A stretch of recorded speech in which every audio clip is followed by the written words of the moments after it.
evening, everyone. Good evening, everyone. Good evening. I always wanted to do that.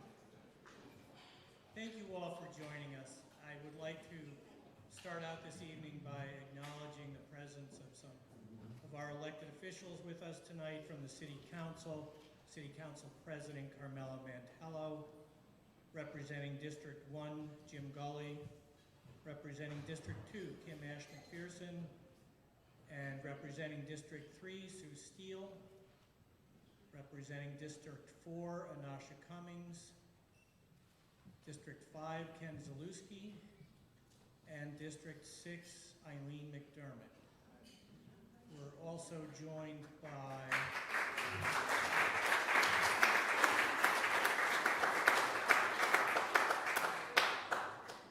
we're also joined this evening by my predecessor, former Mayor Lou Rosamilia.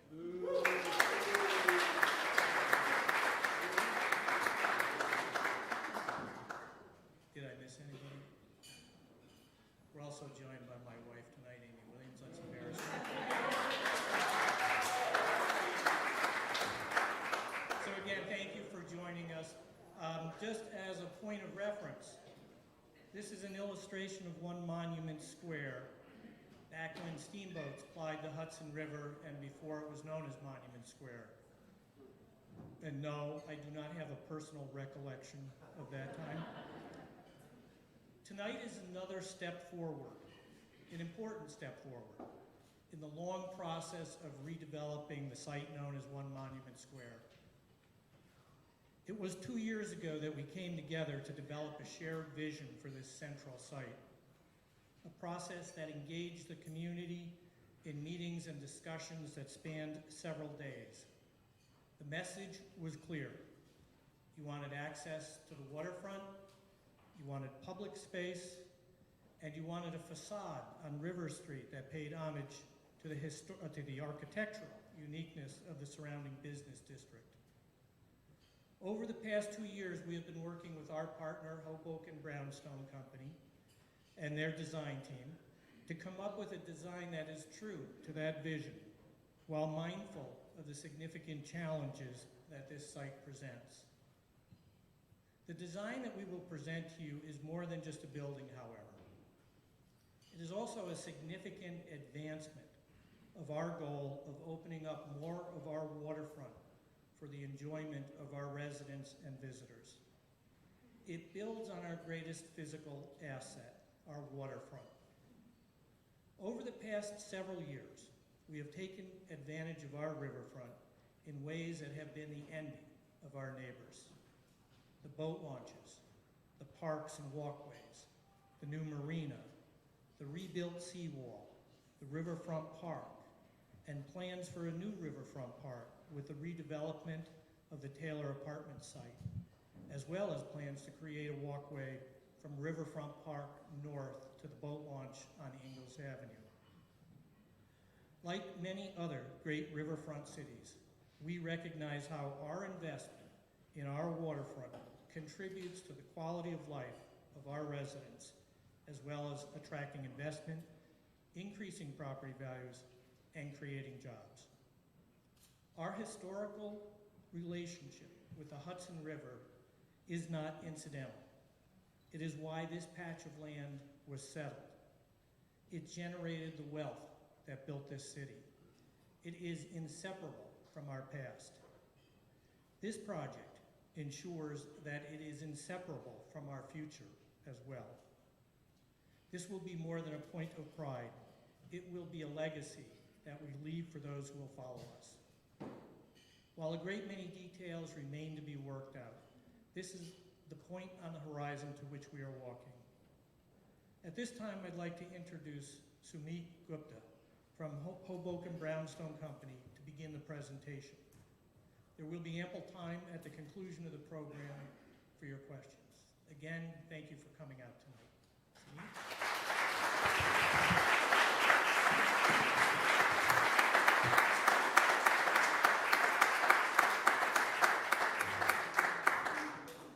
The mayor and the city officials if I could come out to the Chicago Bulls theme song, and they unanimously denied that. So. Thank you, Mayor, appreciate that. Thank you guys all for coming out. This is obviously a very critical part of your downtown market, and it's an honor to be involved with this project despite its history. And we're excited to actually unveil our design tonight and hope that we can get the community to buy into where we're going with this. I wanted to start by doing a couple of thank yous here. So, Can you speak directly into the microphone so we can hear you? yeah. I want to start with a couple of thank yous here. I wanted to thank the mayor, deputy mayor, Steve and Dylan. Thank you for putting up with all my phone calls early in the morning, late at night, on the weekends, whenever you need them. And I think one of the things that's important as part of my thank yous is for people to recognize how much effort goes into bringing a project along.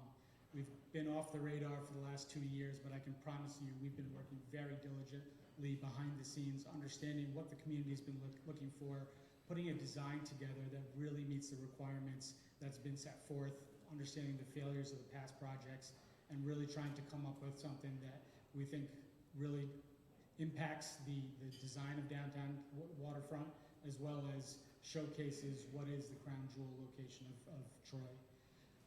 And I also want to stop and just thank Steve and Dylan once more for all the effort that you guys have put into this project, because it couldn't have been done without you.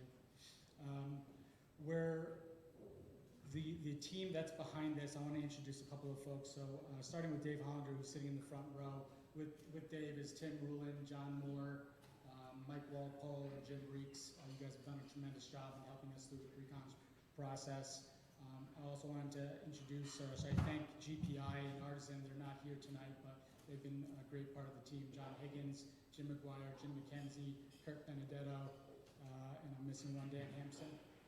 And then lastly, I wanted to thank Ken Syvertson Ragosu, who will introduce his team, and Andy Rimp of Chazen, that I'm sure you guys are familiar with all the projects that they have going on in Troy right now. So the other groups that are here that are on the board, I'm not going to go through all of them, but I think it's important to highlight a few. Rare Form, thank you for donating the beer tonight. I will mention it's free because I was told to mention it.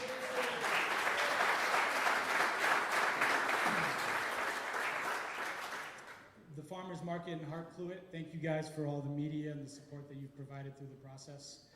And lastly, I want to thank what I'm calling the Cardiac Kids at Lot J, who helped us put together this part of the media production that you'll see here tonight, and gave me a couple of heart attacks in the last 24 hours. But Marco, I really appreciate all the effort that you and your brother have put into this.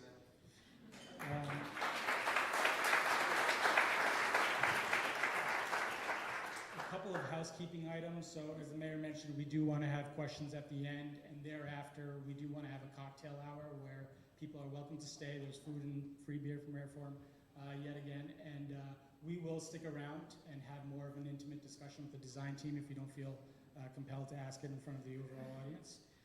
And then the last thing is we have I want to call it a support document. So the goal here tonight is really to get the community to understand and see our vision and buy into the direction of where we're bringing Monument Square.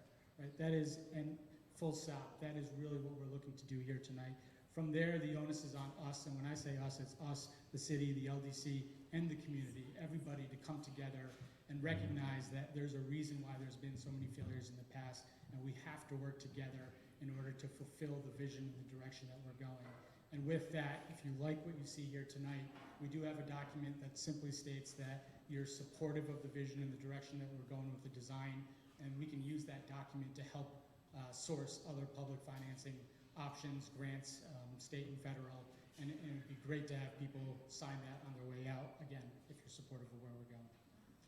So with that, I would like to pass the mic on here, and I will hand off to Ian Law, who you guys probably remember from the SHREP process. Ian is a third party who has been involved with the design from early on, giving us a little bit of guidance along the way. And I think it's important for you guys to hear from Ian as somebody that has been embraced by the city, where the direction of our design is going and how we met the criteria that was put forth by the SHREP process.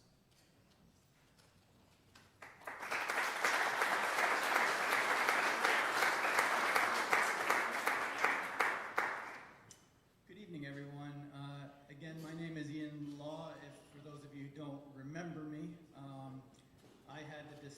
privilege of leading the design team on reimagining the One Monument project back in 2018, 2019. The key piece of that process was a community design charrette that many of you may have participated in and I think helped guide the process of moving forward. Ultimately, the primary goal of that charrette process was to learn from all of you what were the critical things, what were the most important elements that you wanted for that redevelopment. That started with this blank canvas that maybe some of you have written on, where we got more than we bargained for, trust me, how much went on that canvas. But as the charrette process started to focus those ideas, we kind of took all those great examples and put them in the categories, common categories of live, work, and play. And through that, we asked you to sharpen that focus even further. And we asked you to pick your top 3 elements within these categories so that we could, again, start to shape this and have it manifest into a physical ideas. So in the live category, you wanted a place that you could get healthy food, somewhere downtown in this site that could offer that. You wanted a place for family activities. And lastly, you wanted more parking. Not surprisingly, right? In the work category, it was important with all those development options, you wanted it to be something that was mixed use.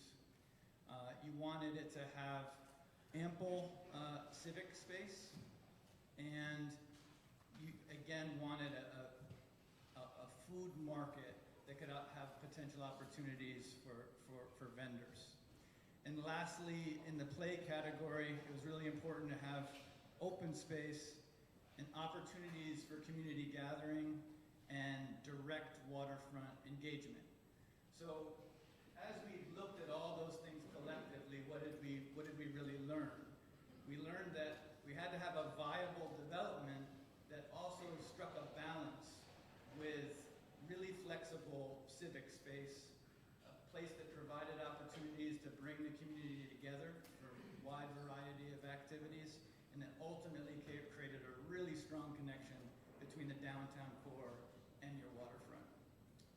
So about a year ago, Samit and his team reached out to me to see if I would provide some feedback on their initial designs. And that's not something that I would typically want to do, to comment on other people's work. But what really impressed me about this team was, right off the rip, was their commitment to truly understanding the feedback that you had given during that process so that they could figure out what those most critical pieces were and how they could be integrated into their designs to meet those critical requirements. In addition to what impressed me was how prepared they were. They had attended all of those charrette nights. They had reviewed all of the presentations. They had studied all of your online feedback, and they had researched all of the past attempts at this to see what they could do to have a differentiated approach. And so ultimately, I think what you're going to see tonight really reflects those core elements, which that's probably the thing I was most impressed with, was when I finally saw the designs, the effort that they took to really take those key elements, those things that were in those live, work, play categories, and specifically some of these ones that are on the screen. A prominent and really flexible public plaza, taking into consideration the view sheds, both into the site and from, into and out of the site. That was really important. Making sure it was fully accessible, that connection from downtown to Riverfront Park, to activate the park itself, to create both visual and physical connectivities from your downtown core all the way into the waterfront that collectively, again, could build a world-class So, again, I hope that you're as impressed as I was when you see what the design team has come up with. And I'm really excited for you and your city, and look forward to seeing the new 1 Monument Square come to life. So with that, I'd like to have Ken and Andy come up and show it to you.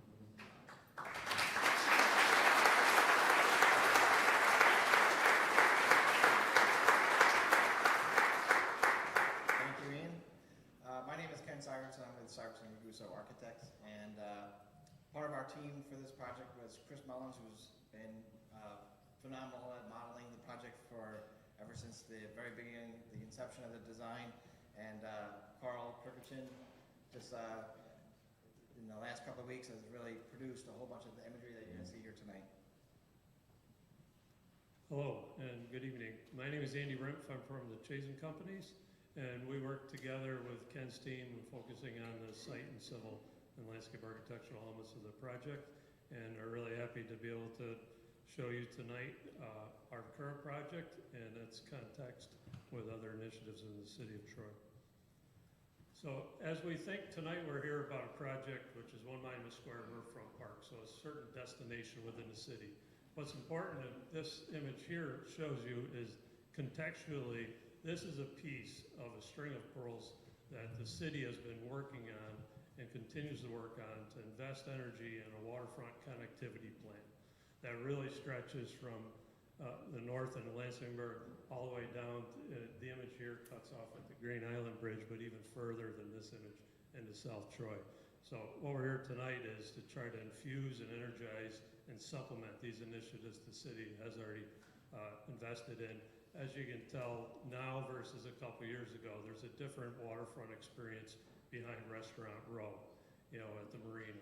It's a significant investment of the FEMA money to rebuild portions of the seawall. All of these things are coming together. It's really exciting to be, you know, in the city of Troy, working on a lot of these initiatives and seeing how this connection through the economic and planning development of the planning boards really is trying to put all these pieces together into what I believe the mayor has said before. It is a wonderful 7-mile stretch of waterfront. I mean, what an opportunity. So within the context of the 1 Monument Square, this image shows Riverfront Park in its current form. Riverfront Park right now has the Memorial Park area and the park that everybody's used to experiencing now with the farmers markets and other daytime use, the geometric plaza, you know, design that was done through W Architecture years ago. This concept shows you what we're calling Riverfront Park 2.0 design, which is kind of in the center of the sheet here, connecting to 1 Monument Square, and to see how these couple of parts and pieces all fit together to make a real destination here for downtown Troy. This is the primary prominent park space, public space that people can relax and recreate and socially gather, have festivals and activities. So part of the riverfront design right now, conceptually, this is where we're at. The design process is still unfolding for Riverfront Park 2.0. The design here contemplates, one of the things that came out of the charrette process was, you know, should there be a destination playground? You know, create a real activity node at the downtown part of Troy. So you can see in the center a playground area for that. The most important component of Riverfront Park 2.0 is how do we blend Riverfront Park, which has its own value and its beauty today, its functionality, together with a proposal at 1 Monument Square, and how do we put those together in a harmonious design that allows opportunities for people of all ages, all abilities, and all interests to use and to be flexible in that design. So beginning, I'm going to turn it over to Ken to talk a little bit about the building components and the site components.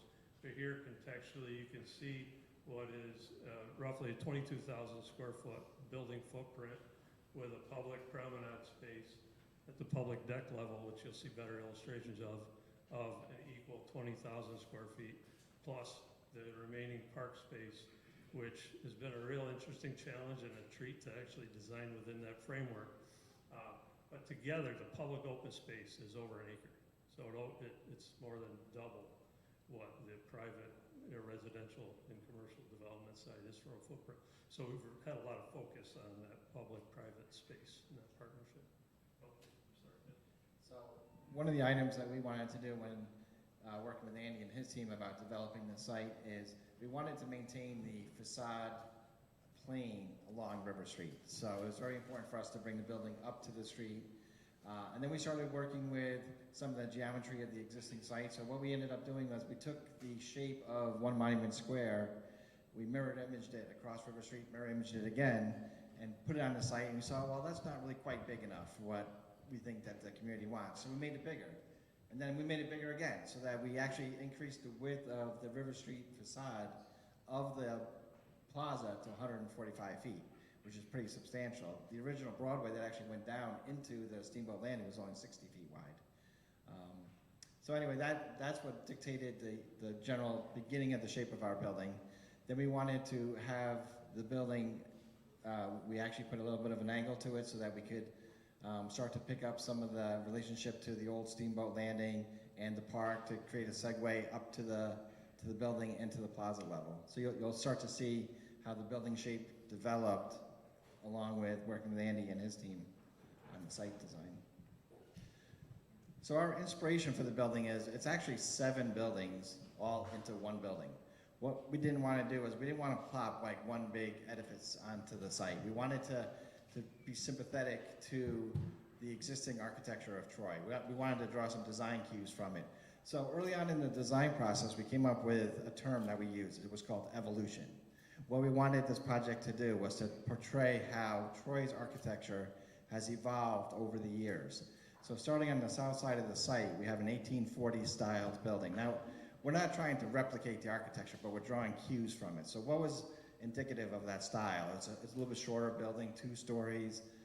It's usually where there's a lot of glass in the front to be inviting into the building, and the proprietor would live on the 2nd floor.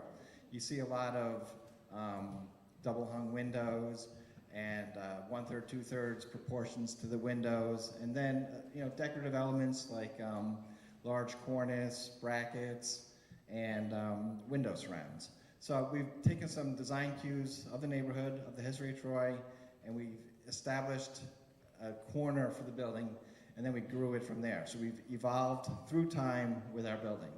So building number 2 is 5 stories, and it still has a lot of the elements of an 1860s building. You start to see the technology evolve of the buildings, a little bit bigger window openings, switching to a little bit different lintels, some arches, and then a little bit more decoration at the top with a balustrade. Building number 3, the 3rd one in, is a factory building. So this is like an 1860s, 1880s factory style building. Just drawing cues from the buildings. You start to see bigger lintels, bigger window openings, bigger proportions of window to wall. We play with it around with the window head heights and to generate a feeling like this actually is a different building, and there's a sequence, there's a logic to what's going on here. And then we anchor the whole thing where that building displays with our building number 4, we call it the factory. So our factory is a 6-story building. You start to see that it's like a 1900s style building. You see lots of glass. Now we're using steel lintels to support the brick because the technology is different. Every building is, the facade is brick, but we actually pick period appropriate brick for each building. So like building number 1 has a hand-molded brick look to it, like something that somebody would make in the 1840s, all the way up to the 1900s brick. That's an extruded brick that's coming through a factory. That's, it's showing the industrialization of Troy. So that's kind of the concept just on the facade of River Street and how it evolved over time, and that's part of the evolution of the project. Thanks, Ken. Similarly, on the streetscape in the public realm section along River Street, in this image, it kind of starts showing you a level of interest from, if you think about the southern end of our site, it's still more historic looking streetscape, a ton of brick in the streetscape, a wider sidewalk depth. And then the further you go north, it starts becoming more your traditional kind of modern 8-10 foot wide concrete sidewalk in front of the Arts Center, for instance. And so part of the evolution of the streetscape follows with the evolution of the programming of the building and the design of the building. So out in front of the two-story kind of restaurant space, there's opportunity to engage the outside, you know, have an exterior use complementary to the interior space. And as you move through, the materials and textures are consistent with what's in downtown, but kind of move you progressively north until you get to the plaza space. The plaza space is actually, it's 145 feet of frontage right at the back of the sidewalk along River Street. So that's almost a 50-yard football field. That's a really wide plenum there. And that's something that we really focused hard on, is trying to open this view up. Ken can talk a little bit about the building and its proximity and its arrangement to Broadway, you know, the corridor. But this open and inviting public space was really important to us. One of the elements that you can see with this view is, you know, River Street, we want to transform River Street. We're not totally redoing it, but we're transforming the streetscape there. So we've added a curb bump out section at the intersection that allows us to do traffic calming measures to really create a more of a destination node, make that public plaza space feel like it's pulling out into the streetscape and engaging the actual street, and across the street, the monument or the park on the other side of that. So here's a good example of that view really opening up and creating the feel and the reality that there's a wide open, inviting public space to the waterfront. And one other thing to mention within this zone, the public realm zone right along the transportation route is also where you have the great opportunities to promote the CDTA scooter share program, the CDTA bike share program, have an electrical vehicle charging station, you know, taking a little bit of the emphasis off of your traditional car transportation along the River Street corridor and providing additional alternative transportations. So on the park design, this is kind of your first image of the park design in three-dimensional view. There's a bunch of keywords that we kind of kept bantering on. Just, you know, as designers, we do the same thing as everybody else does with the charrettes and such, right? We come up with these different things that we're really wanting to focus on. You know, one was integration. You know, this site really wants to integrate downtown to the waterfront. So there's elements along here that I'll discuss that help with that integration moment. Activation, activating a space. Just having a route to connect you from point A to B is different than having a route that has experiences or moments along there that allows it to be more than just a transportation route. It actually can be activated, it can be engaged by various people. Connectivity, as we mentioned before in the larger context, right now, for the last decade plus, One Monument Square has basically been a terminus for most activity, right? Anything at the park kind of stops at the edge right now. What we are doing here is showing how the vision of Troy's waterfront can continue and pull people through the One Monument space. And even though it's not rendered further south in this view, it connects people from the south and from the north. So that connectivity and that connection of people, both from downtown to the river and then all along the river, is really important to us. And then the last thing is really about progression. It's progressing the challenge that I won't numb everybody's minds with on the utilities and the grading and all that. The interesting challenge is you're 18 feet from the river level to the plaza level. And so with that comes a significant challenge. How do you do that in a meaningful way? How do you do that in a way that's just easy to translate for people? How can you do it where it's fully accessible? The design here starts playing on that. And then Ken, I'm gonna let you. So when we left off previously, we were at building number 5. So here we get to building number 6, which is our wharf building. And we're kind of taking a little bit of a step back in time, because our wharf building is very indicative of a lot of the buildings that we actually see along River Street. And what we've done is we've designed the first floor to have a nice stone foundation to it that goes up to the second floor level. So on the lower level, you see a lot of stone. You know, this thing has been here for 100 years. And then we go to actually a hand-hewn yellowish brick. And then over the years, maybe 20 years ago, somebody put an addition on the back of it. So this building has a story, right? Or an addition on the top of it. It's like, hey, where'd that come from? So somebody put a penthouse addition on it over the years. And then when we transition over to Building 6 is kind of an interesting building. It's that large white beacon. And what we wanted to do is we wanted to kind of showcase that, hey, you have arrived. If I'm on the water, it's like, where's One Monument Square again? Boom, it's like, there it is. You know, it's kind of reminiscent of a lighthouse that you would see on the Hudson River. So we've designed that as a beacon element to notify people that are not only transversing on the water or on the promenade, but also that are using the river. Okay, now I know where I'm going. And then this is Troy today. So the back of the building has a modern architecture. It's a blend of modern building materials, but also utilizing some of the historic building materials that we used on the front of the building. So we've integrated the design of the building. There's a penthouse level, rooftop terrace, and we have a complementary element to our beacon on the southwest corner, try to just tie everything together and help anchor the building on the site. So that's how the building transitions from really one building to give you the appearance of 7 buildings, and every building has a story. And then as Andy mentioned, you know, he's integrating and activating all of the landscape spaces. We're doing the same exact thing on the first floor level. So the first floor level is retail, market, restaurant, those types of spaces. And what we're designing right now is large expanses of glass doors that could be opened up so that you can spill out from the first floor onto the plaza level. So you activate that entire plaza level. So you have 22,000 square feet of footprint, and then you have another 20,000 square feet of plaza that all can become one giant space for activation and utilization. And to follow up on this plaza level, there's a couple of key components that I want to kind of walk everybody through. One is, as I mentioned, it's about a half-acre size upper level plaza.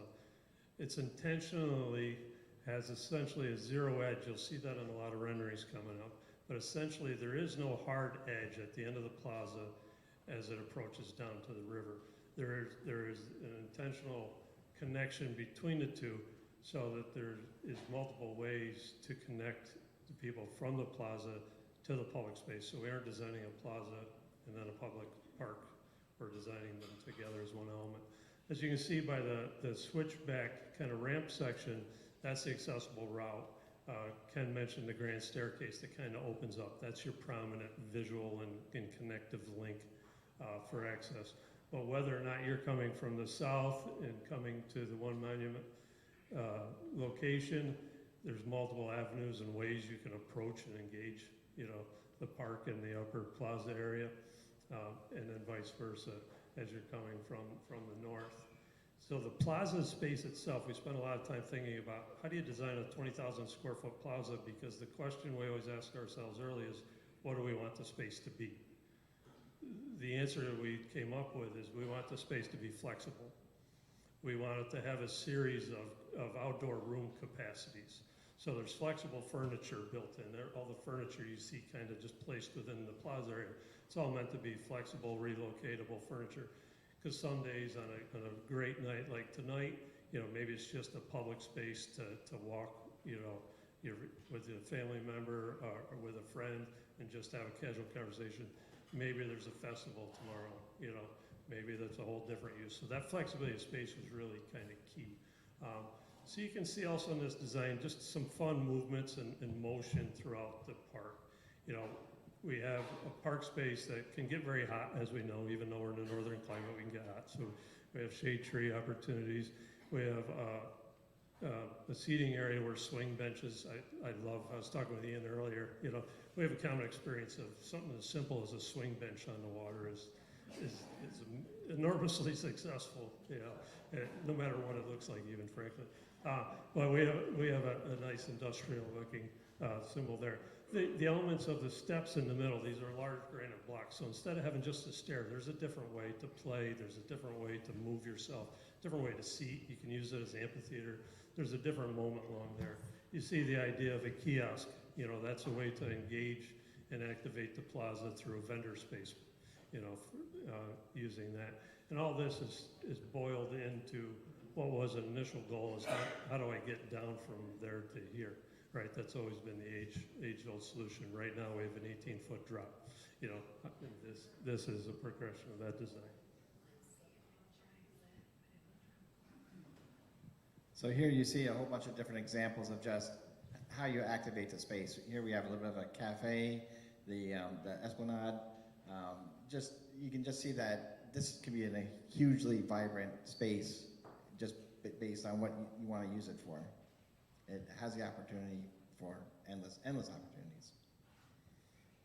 And here again, we have a couple of other different views. Here you get to see the park, how the entire, like the playground park that Andy mentioned in 2.0 is fully activated or integrated with our potential design.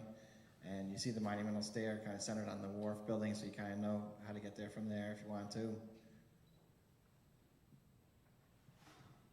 And then at night, what a better way, a lot of communities nowadays are doing night movies, and if you hurry out up there, you can catch Jaws 19 on the big screen.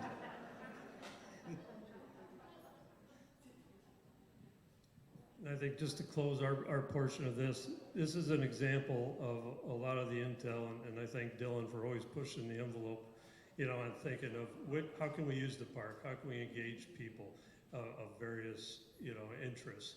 And this is a good example of a way you can engage a group of people. This is a concept, this is just an idea, but it really shows you the importance of this public space and all the different things that it could potentially offer us. This is me.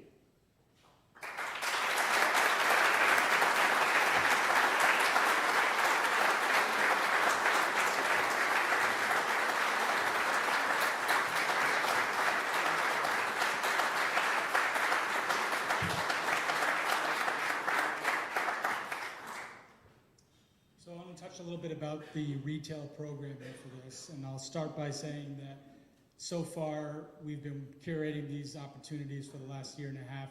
Right now we have no commitments across the board, but we are looking forward to bringing all of these parties to the table as soon as we know we're moving forward with the project. The first thing we did when we really started thinking about the retail program is understanding Troy, what makes Troy so unique and energetic, and what the entrepreneurs of Troy have done to create the booming downtown that you guys see tonight. And we wanted to really focus on the most important critical aspect of downtown Troy and what makes it so vibrant, which is the farmers market. Steve Riddler and his predecessors have done a phenomenal job at creating one of the Northeast's largest farmers market. And how great would it be to have the bookend of the farmers market eventually be at this location where you can just envision where the plaza space and ultimately the vendors start flowing out onto the plaza space and being able to use all of the activation points that Andy mentioned throughout the open space. The idea here, and I am putting a few words into Steve's mouth because this is, I think, a little bit more my concept interjected with his, and the idea here is really about an incubation food market. So taking some of these farmers that have never had a brick and mortar location, giving them an opportunity to have a full-time shop for 3 months, 6 months, 9 months, and if they're successful and they learn how to run a brick and mortar location, they can go off, they have a platform from which to do so and incubate their next retail business and launch their own brick and mortar, ideally here in downtown Troy. So that's something that we're very excited for if that can come to fruition. I'm going to jump over to the left-hand side, so the blue box and then also the picture of the top left. In all due respects to some of the waterfront restaurants here in Troy, I think the capital region as a whole lacks great, vibrant, outdoor, indoor, eateries. So the concept here is really about the food, bar, even a brewery concept, where you have outdoor wraparound plaza space, you have access to the indoor outdoors, you almost get the feel with the big open garage door style windows that you're sitting there elevated over the Hudson River, you're looking at the kids on the playground, you're looking at the bikers coming down the walkway, or the bikers riding down the walkways, and you really just have a great ambiance that really creates a presence for downtown Troy and really, in my opinion, will bring a lot of people here from all over the capital region. On the top right, this is just a stock image, but the concept is something that we've been working on for, again, a year and a half. It's a consortium that's been put together between RPI, Siemens, the global engineering company, the city of Troy, the LDC, and the Future of Small Cities. There are a few other groups that are part of this, but right now those are the commitments towards this initiative. And really it's a living lab, and the idea is around building technology. It's a showcase location to not only talk and learn, but also have R&D and eventually get into workforce development about how the data attributes that are coming from this building over the course of the construction as well as throughout the process are actually driving decisions that can be analyzed and eventually taught to the next generation of workforce about how building energy, building evolution, building technology is evolving. And I think we have a great consortium that's come together to really help push that envelope. That all said, I will say that we're building it in such a way that it is a unique space that will be, in our opinion, will be highly sought after. So all of these opportunities are, they're available, and we're working towards getting those committed over the next few months. And with that, I'd like to introduce Steve Streichman.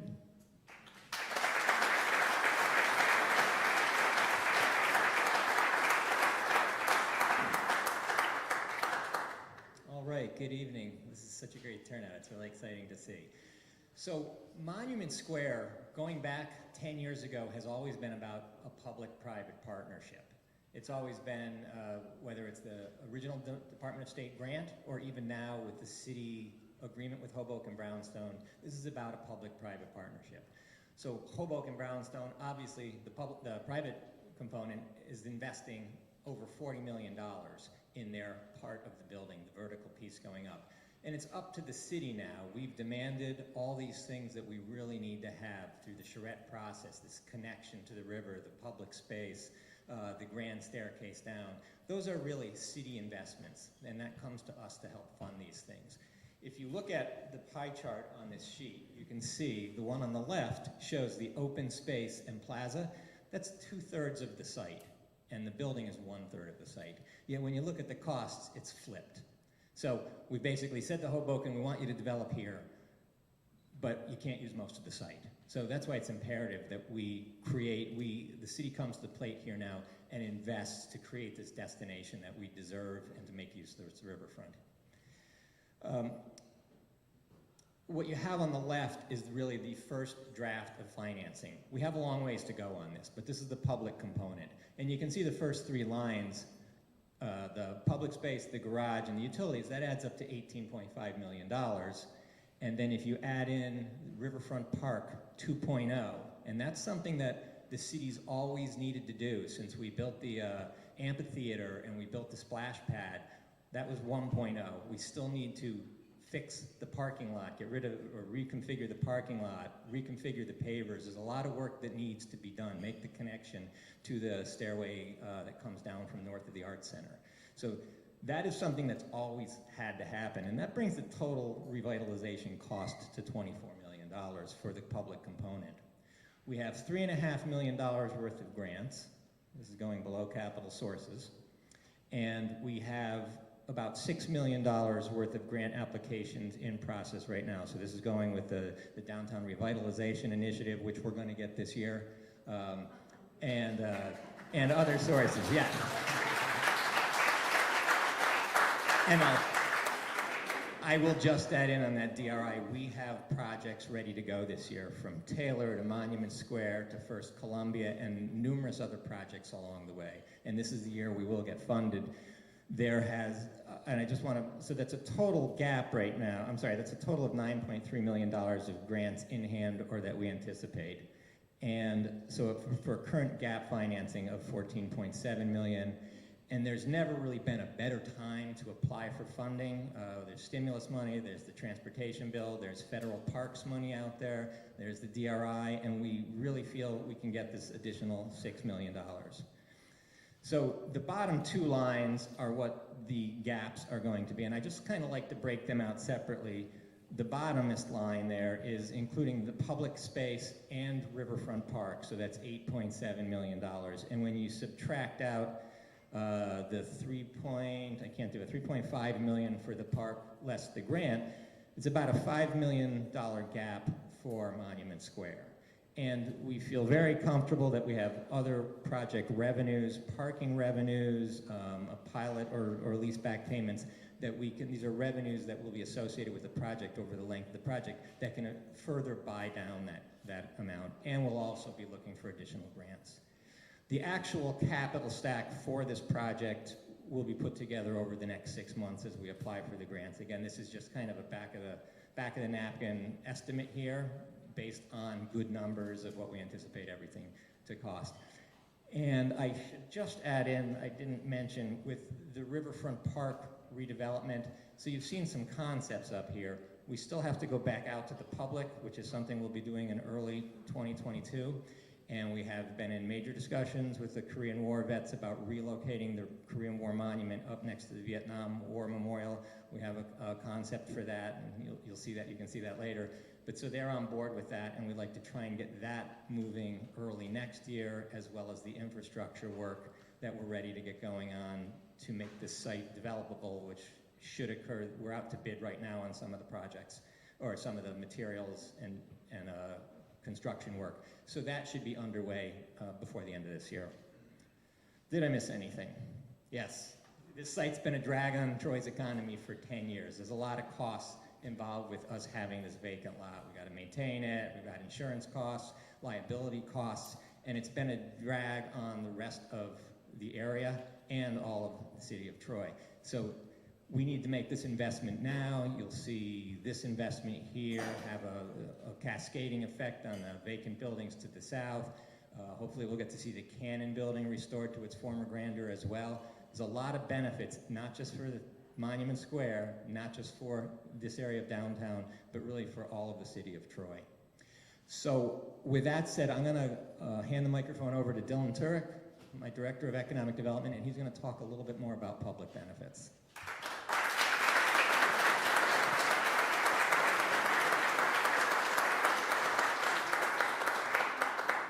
Thanks, Steve. Hi, everybody.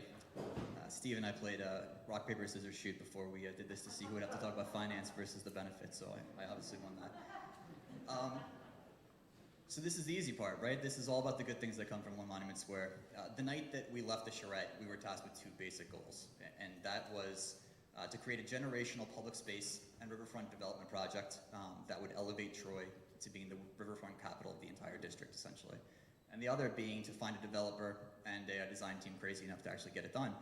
And we are very fortunate, and I want to say this, Samit, Dan, George, and the entire design team have been incredible to work with. And it really takes somebody from a place like Hoboken, who's essentially done this before, to be able to do it in a place like Troy. It's not easy to do riverfront redevelopment. It's not easy to do it in a way that's affordable, quite frankly, and it can actually make the numbers work out. So, and that's been a lot of the trick. And I know that everyone's kind of looked at this project over the years thinking, oh, there's no way it's ever going to get done. But we picked the right people, and we've got the right input from the public to actually make this happen. So it's a testament to all their work. So that said,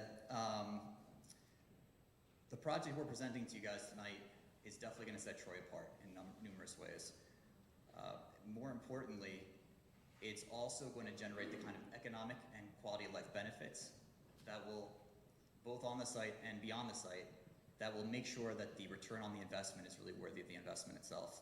And I think that's really been the sticking point for a long time. How do you create the uses and the spaces that are actually going to generate the kind of revenue economically that are going to benefit the city on a wider scale? And so what you're looking at here are two case studies, and I'll just add here that HRNA, a great economic development consulting firm from the New York City, is actually going to be running an economic benefits analysis on the project once we have the final design. That will obviously be something that everyone can look at and take a look at the actual analysis itself. But in the meantime, what we have here are, based on our research, two riverfronts. We're obviously not Pittsburgh or Chicago, but it's two riverfronts that demonstrate some of the more common benefits that come along with riverfront redevelopment. Some of the obvious sort of benefits that we can expect to see would be increased tourism and commerce, attracting new residents, new employers, new businesses that are looking to benefit or to bet on Troy's resurgence and its bright future. Significant growth in our tax base, and what this will enable us to do is to invest more into our neighborhoods. So it's not just felt in the downtown area, it's actually going to be felt throughout the entire city. And also increased quality of life, and that's for everybody, both Trojans that have been here for a long time and those that are coming into our city for the first time. So the slide, Chicago specifically highlights the positive impact felt on the businesses in the downtown area. So that's felt by more or less 10 to 15 retailers slash commerce retail locations that are around the Riverwalk where they installed. It cost them about $100 million in a debt to get that done. The impact that that's had is basically $950,000 that goes down to paying down debt service. And that's just an additional revenue created for those businesses that are in that area. You're also looking at, with Pittsburgh, that's a case study that really shows what happens to property values. And sometimes that's felt 2 to 5 miles away from where you're actually doing the development. So I mean, we're talking about like major increases. And this is all from investing in high quality public infrastructure around the area. So obviously, as I said before, we're not Pittsburgh, we're not Chicago necessarily. Now I'm putting this slide up here, not as a slight or any sort of misgiving about anything that anybody else in the region, any of our friends are doing across the river or anywhere else, but it's really more to highlight the point that we're really lucky here in Troy. In Albany and in other places as well, they've had to invest significant amount of capital just to get to their riverfront. They're even going to redo an overpass, tens of millions of dollars to redo an overpass to be able to get to it, to access it from their downtown. Schenectady dug a whole new harbor in the middle of their riverfront. We don't have to do that. Like, if you look outside the window right here, you can see it sprawls. It's the riverfront. We have 7+ miles of untapped opportunity here in the city of Troy. It's remarkable. If anything, we are the riverfront city here in the Capital District. That's our thing. We have the riverfront, 7+ miles of it. So I think it's time that we took the opportunity to really realize our potential. This is the riverfront city. This is just the beginning. There's a lot of plans in place right now to do more on the riverfront. We're really looking forward to being able to do that with you guys. So thanks. With that, I'm going to give it off to Monica Kuzieski, the Deputy Mayor.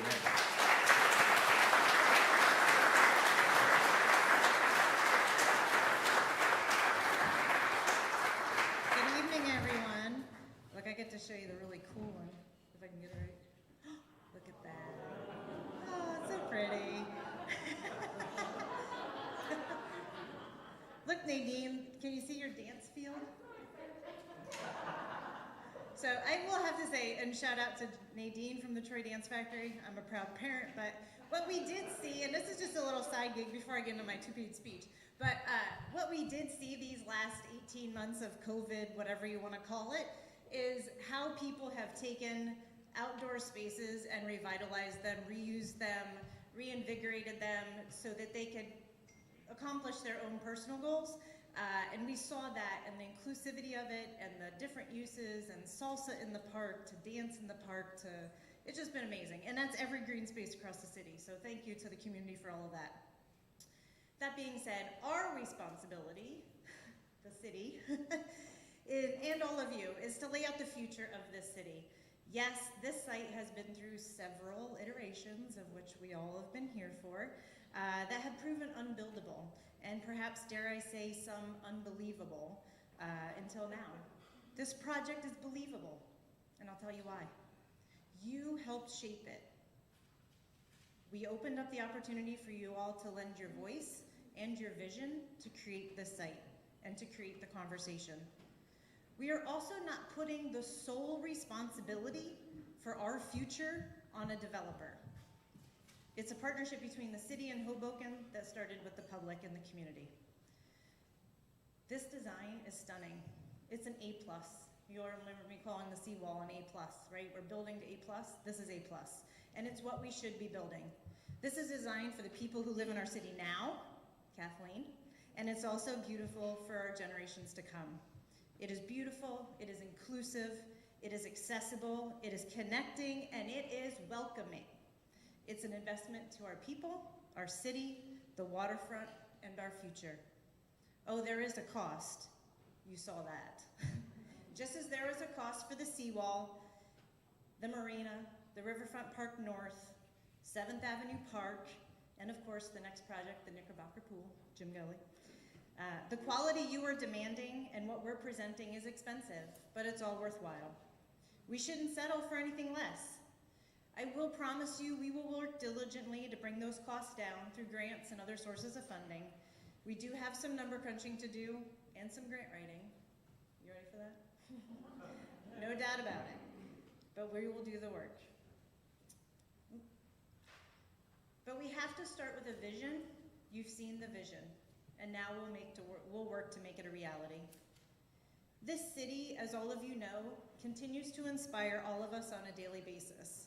Yes, we have our community challenges and our differing opinions, but that's part of our character and our charm, and that's what makes us us. Shh, that was a sentimental thing. But I do want to say, we don't have to replicate, and we hear this a lot of times, what they're doing over there and what they're doing over there, and no matter what it's about, whether it's buildings or operations or money or whatever, we don't have to replicate what other cities are doing. We've never done that, and we do it awesome. We are amazing at that. So we need to make sure that we continue working for Troy's future and not something that sounds good right at this moment, solves a short-term issue for one group, or checks a box. There's a wise man that I started working for in 1997 that had a vision for this city and waterfront 30 years ago, who once told me that you have to have good projects and infrastructure, but what will sell this city is fun and romance.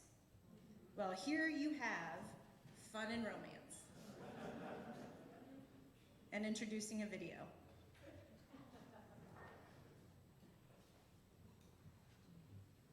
Soon.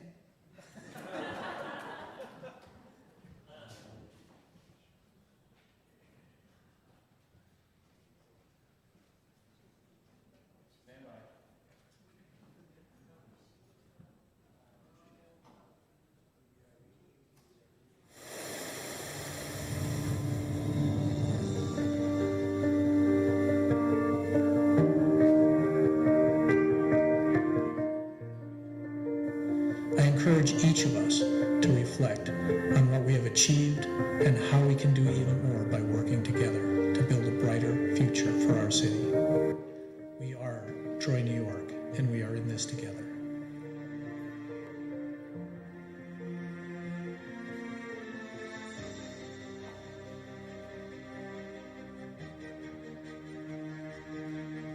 The city's entire western border is shaped by 7 miles of Hudson River waterfront.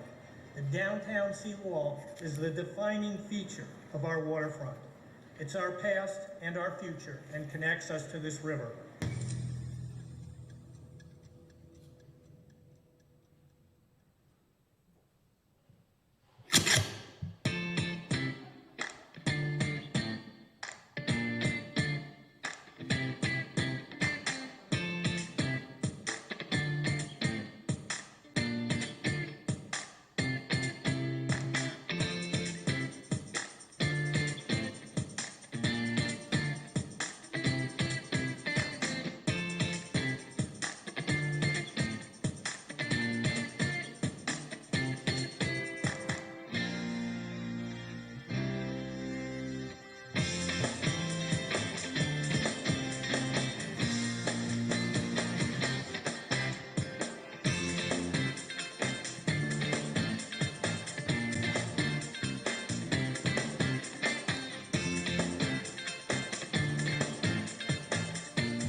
That was amazing, huh?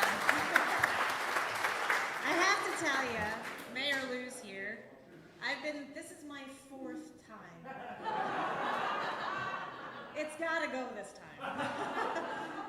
But just to give these guys, everybody at this table credit, and the team, this is the amount of financial investment, the amount of time, amount of research. I mean, they were talking to Kathy Sheehan.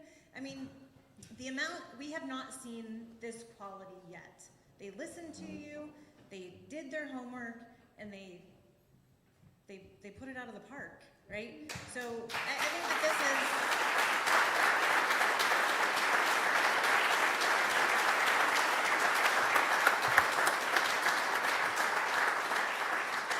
it's a testament to the quality pick and the response and our commitment to the community that we're gonna try to deliver what you just saw. You all deserve it, we all deserve it, and Hoboken deserves it just for the time and energy. So thank you both to Samit and George and Dan. If George isn't here tonight, but he's obviously here in spirit as well. So we're ready to build it. Are you?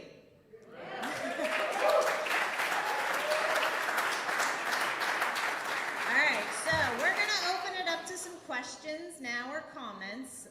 We do have another microphone. Dorinda, I think, is gonna. Oh, we only have one microphone.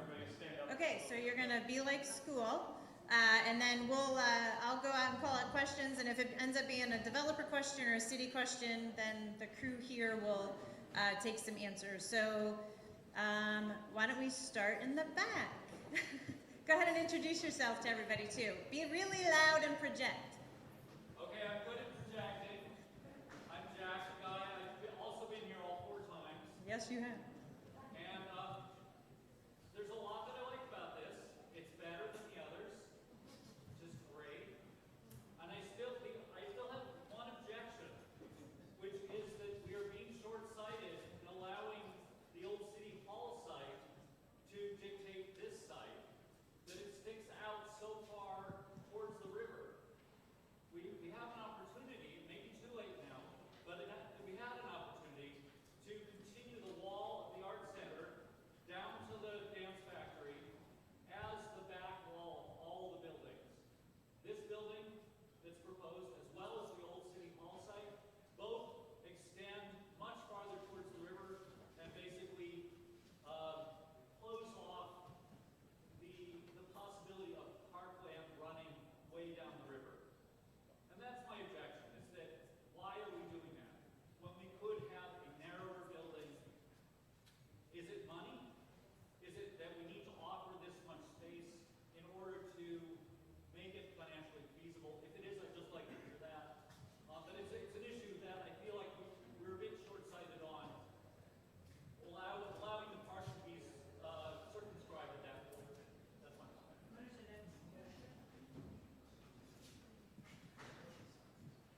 So if you can see here, there is a 50-foot esplanade that's along the riverfront. So in terms of having the space for running and walking, that will continue to be there. Also, we really took our cues from the community, and that really dictated that we have this big open vestibule area that comes through and creates that connectivity and integration that the community is looking for. You know, one of the things that that hurts me when I come and I see the farmers market when it's on Front Street is when I see people coming, buying their stuff from the farmers market, and then getting in their cars and going. Right? We need to do more to help convince people to come to the downtown areas and promote the small businesses of Troy. So by creating the building in the direction that we did, not only did we shrink the building a couple of times in order to create a vast open plaza space, which was what the community was asking for, we created an opportunity to really allow not only people from Business District to come down to all the great venues that the bid puts on at Riverfront Park, but also for people from Riverfront Park that are coming from out of town to come and go explore the downtown of Troy and the Business District that's there. Does that help to answer your question? Kind of. There's also keep in mind too that next to the McCarthy building, right? Is that no? That's not the McCarthy building. Sam's building, just to the south of the site. That is also, there's a pretty significant sewer and water system in there that has to kind of tie in there. It's going to add millions of more dollars to the site as well too. So keeping that in mind, the ability to be able to build over top of that is also limited as well. Mark.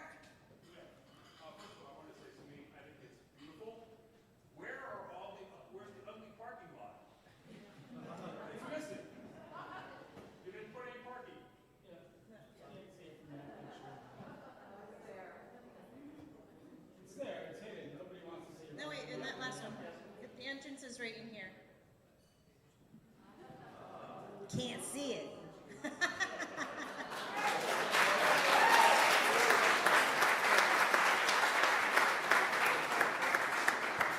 Anybody else? Yes, Miss Nadine. That was definitely one of my questions with regard to my customers for the studio. But my next question is pertaining to stormwater management and infrastructure considerations. I understand that there's a challenge with regard to the height of water level where you're located. But I am curious what considerations have been taken for potentially green roofs. I know there's fire retention area currently in the park. Maintaining or beefing that up since we are giving ourselves an opportunity to address them. Sure, hopefully I can answer at least part of your question. So, as I said before, there's some utility challenges, some significant ones. So one of the core things that we're doing from the River Street level, right now River Street, everything goes into the combined sewer overflow right now. All your storm drainage on the River Street level up above.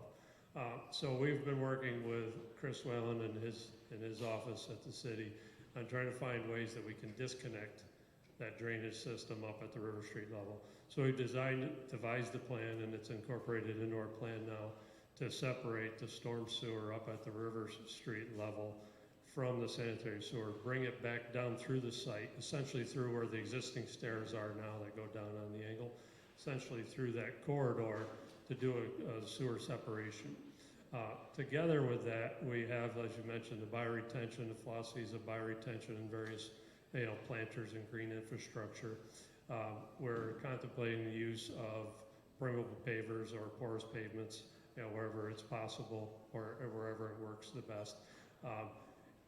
Underneath all the green that you see and all the pretty things is a ton of utility systems, vaults, splitters, you name it. So we're doing our very best to try to keep everything as green as possible. Employ systems on the roof to reduce runoff rates, things of that nature. So green infrastructure is a piece of it. Trying to be sustainable with tree canopies, tree shading, those type of things. Looking at high solar reflex index pavements, servicing, things of that nature to help in that regard. Part of this, and I am going to say this, part of this project also includes looking at geothermal for this site as well as some other sites throughout downtown Troy. That's part of the partnership we have with Siemens and a recent grant that we are awarded for the study as well too. Next, Sir in the back with the umbrella. I have two questions. Sure. One, I saw an earlier version where they had the wonderful vistas on Broadway, those lights right through the site. Was there a reason why that was eliminated? And then the second question is any of the housing, the apartment units, are they affordable housing or is it all luxury apartments? So the original concept you're talking about was from when the original concepts design were done probably 10, 12 years ago. And the idea was thought to carry Broadway through the site and split the site. What we've heard talked about earlier still applies. You know, the community feedback during the charrette was the open park plaza, the ability to be able to use the community space. But also part of the challenge is that utility infrastructure that's just on the south end of that space, that is where the current stairs are, or where the old stairs are from the city hall. All underneath that is significant sewer and water infrastructure. So that limits your ability to split the buildings. And that was something that they discovered afterwards. And as far as these will be market rate. Anybody else? Question? Yes? Yes, ma'am. Yes, hi. Stand up because Sure. I'm standing actually. Hard to tell. Anyway, I'm just, quite a bit of lovely.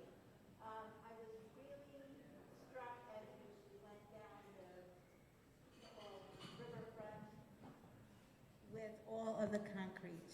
It bothers me that there isn't more green space to absorb the floods when they are going to happen, because they've been happening.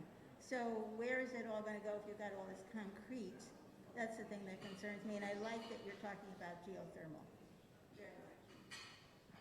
So I think that this new design 2.0 of Riverfront Park actually has more green space than the current design is, and the current 1.0 is actually designed to be able to take floodwaters and then be able to recede.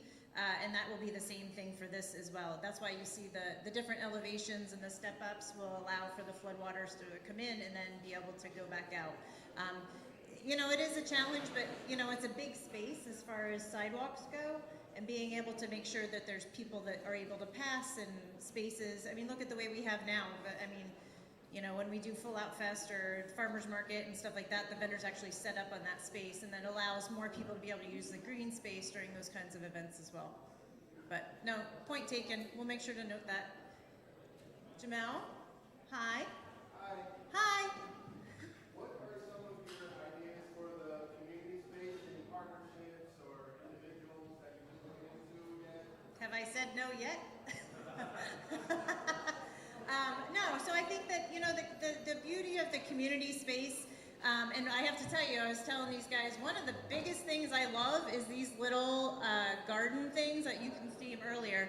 Those are like on casters, so you actually can create circular areas. I was thinking like Ellen Sinopoli, or maybe a DJ is in one of those circles, and maybe it's a dance thing, or maybe it's a performance space. And I think that the beauty is that there's so many, and I think actually Ken and Andy talked about it, is there's different areas, so you can actually do different things in other spaces and still have a lot of open space. So whether it's, you know, a big event like we've been talking about, where we do some sort of a gathering, maybe it's Nadine continues her festival, if it's the farmer's market, whatever it might be, we're open. And it could be something small, it could be something big, and I think that's the beauty of the flexibility of it and the vastness of the whole park now. You have the whole park rather than just a parking lot area. Sure.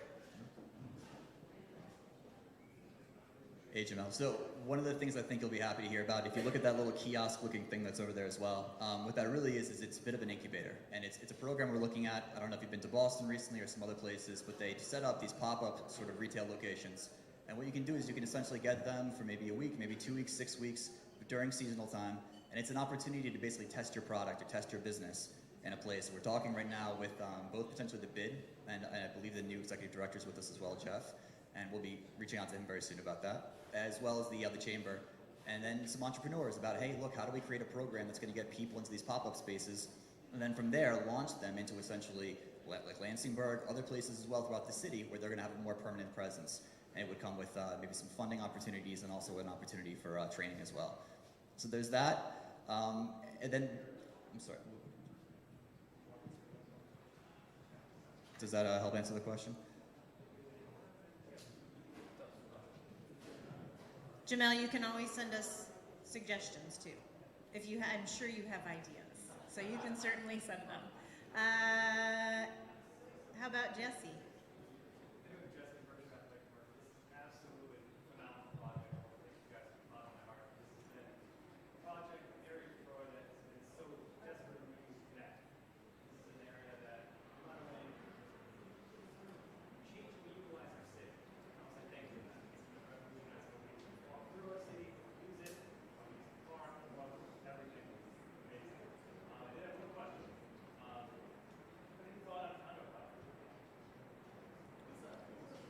Any thought on a condo project? And yes, that is rain.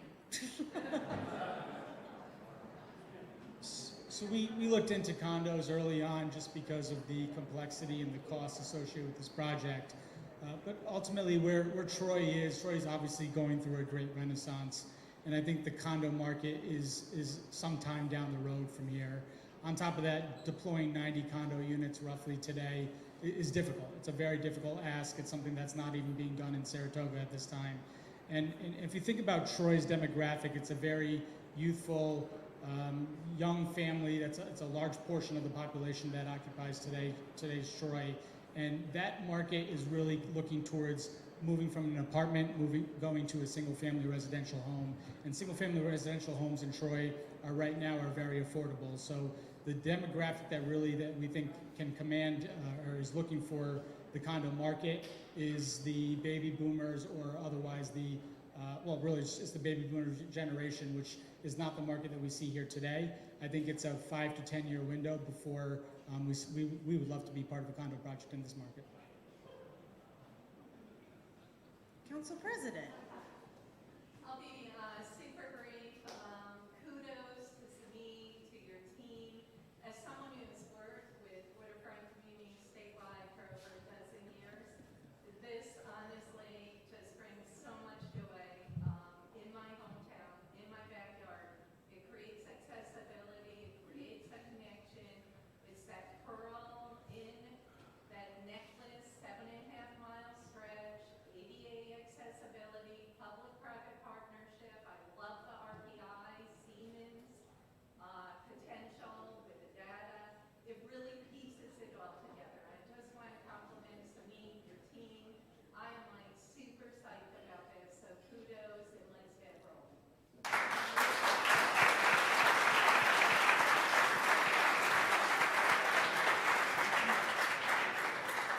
All right, we'll do Deanna, and then we'll do the gentleman in the back, and then we'll do Emily.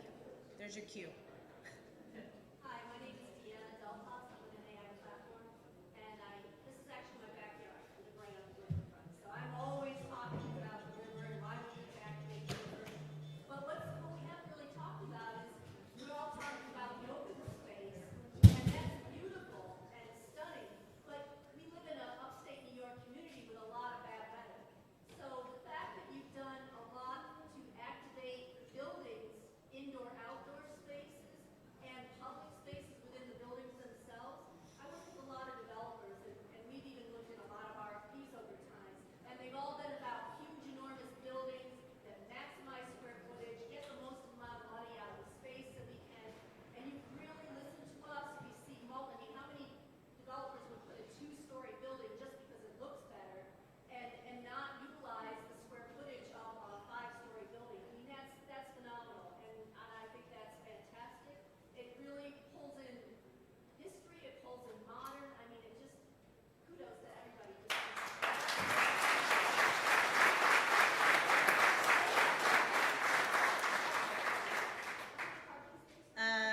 125 parking spaces. Okay, I need one. Sir. Get on the wait list. Green Island lot has some available. I wondered if any thought has been given to more art, particularly call more attention to the history of the place. I think it was mentioned that was a steamboat landing at some point, so just signifiers of the industrial past. I know the facades kind of address that, but something in the park area that might. Yeah, the public art is something that we've been working on with the art center, obviously with the Uniting Line, but then actually looking to try to do some art installations. We're actually working with the library on doing storyboards in the park right now too. So trying to do different activations, whether it's art or it's, those kinds of things. So that will be, yes, definitely down the park, down the path. And as part of our DRI application to the state, we're working with the Art Center, so they're looking at doing an arts project along the Riverwalk, so that will include this site as well. Emily. Emily Mann, DHR Properties. Because this is also going to have a lot of people coming in and moving out, and businesses that require deliveries, talk to us about loading dock and the connection with the industrial road, so that flow doesn't block River Street and block the access for residents and other businesses. So I don't think we have a great picture here that shows the back side of the building. Oh, actually we do right here. So if you look here, what's actually not rendered in this picture is going to be a service elevator, right? So there will be the ability for a service elevator to go up to this floor, to this walkway, so not only to cater to all the retailers on the ground floor, but also to cater for ADA accessibility. So it has been something we've thought about just because it's an important consideration for any bar, restaurant, or any retailer.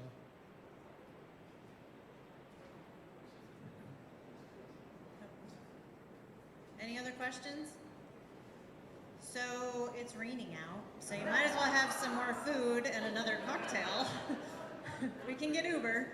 And then I think what we'll do is we'll kind of break up. If you have any more questions individually for the team itself, feel free to stay. We have the renderings over here on the wall.